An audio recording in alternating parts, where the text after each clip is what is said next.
Josh Smolsky. To the average person, he may be just an average guy, but to me, he is so much more than that. He's my hero. Ever since he was a little kid, he had always dreamed of being a Marine. Most of us never thought anything of it. We all thought it was just a phase, until his 18th birthday came around and he informed everyone that he had enlisted. Josh was just 18 when he decided to enlist, and everyone was proud of him, but most of us, including me, tried to convince him not to.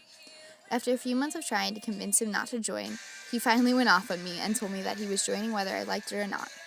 Though I was upset, I realized I couldn't take away his dreams. The fact that Josh really stood up for himself and didn't let anyone get in his way really inspired me. At least 50 people were against him, and he didn't let any of them influence his decision.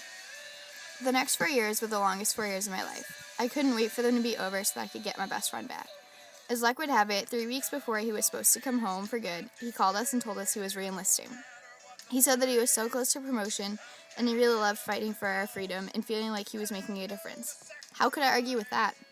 He had already been on 2 tours to Afghanistan and made it back safe. I knew the next 4 years were going to be hard, but a part of me was a little bit more at ease this time around.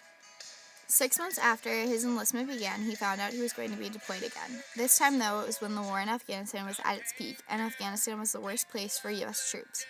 I knew if anyone was going to make it through, it would be Josh.